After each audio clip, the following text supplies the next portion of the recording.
안녕하세요 여러분. 벌써 1년의 절반이 지나가고 있죠. 공부의 마지막 스퍼트를 내고 계시지 않나 싶습니다. 공부를 할 시간도 부족한데 쉬라는 거야? 하면서 들어오셨을 수도 있어요. 하지만 효율적으로 공부를 하는 사람들은 오히려 전략적으로 쉬면서 성적을 올립니다. 흔히 쉬는 것도 실력이다 라는 말이 있듯이 제대로 쉬지 않으면 오히려 집중력이 떨어지고 공부 효율이 낮아질 수밖에 없죠. 오늘은 수험생들을 위한 진짜 휴식 방법에 대해서 소개해 드릴게요.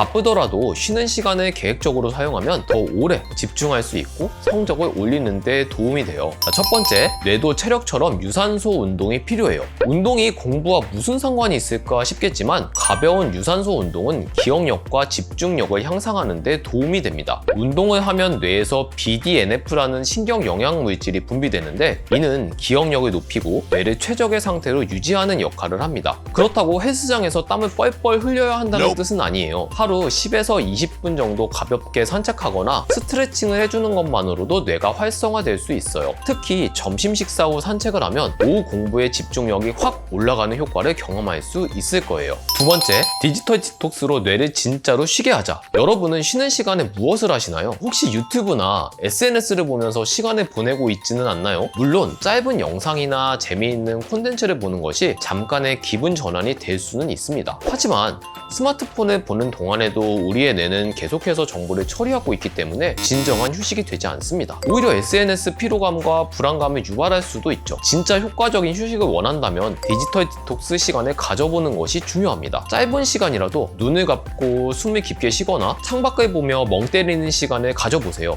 이러한 멍 때리는 시간이 뇌의 창의성을 높이고 장기 기억을 강화하는 데 도움을 줍니다. 세 번째, 휴식은 주기적으로 가져야 해요. 많은 학생들이 나중에 몰아서 쉬면 돼 이러면서 하루 종일 공부를 이어가려고 하는데요. 하지만 우리 뇌는 한 번에 오랫동안 집중할 수 있는 구조가 아니죠. 오히려 일정 시간마다 짧은 휴식을 취해야 장기적인 집중력을 유지할 수 있어요. 따라서 하루 공부 스케줄에 휴식 시간을 미리 계획적으로 포함하는 것이 중요해요. 공부할 때처럼 쉬는 시간도 전략적으로 활용해야죠. 예를 들어 50분 공부 후 10분 쉬기 또는 주말 하루 중 한두 시간은 완전히 공부에서 벗어나기. 이렇게 계획적인 휴식이 결국 공부의 효율성을 높이는 방법이에요. 쉬어야 할 때 제대로 쉬지 않으면 결국 집중력이 흐트러지고 공부 시간이 길어지기만 할 뿐이죠. 네 번째, 브레인푸드로 두뇌 컨디션을 최상으로 만들기. 공부하는 동안 뇌는 끊임없이 에너지를 소모하기 때문에 어떤 음식을 먹느냐도 집중력과 연관되죠. 오메가3가 풍부한 견과류나 DHA가 많은 연어 같은 두뇌 활동을 돕는 음식은 집중력을 유지하는 데 도움을 줍니다. 하지만 과자, 탄산음료, 패스트푸드처럼 혈당을 급격하게 올렸다가 떨어뜨리는 음식은 오히려 피로를 유발하고 집중력을 떨어뜨릴 수 있어요. 사실 공부를 이어가다 보면 단순한 피로를 넘어서 집중이 안 되고 아무리 오래 앉아 있어도 진도가 나가지 않는 느낌을 받을 때가 있죠. 이럴 땐 억지로 버티기보다는 지친 몸과 뇌에 진짜 회복을 줘야 하는데요. 저희 한음에서는 수험생분들을 위하여 기력과 집중력을 높여드리는 한약 치료와 함께 긴장 완화, 뇌기능 활성화를 위한 침, 뜸 등의 한방 치료를 진행하고 있어요. 그리고 상담 치료를 통하여 불안감을 다스리는 다양한 방법을 알려드리기도 하고요.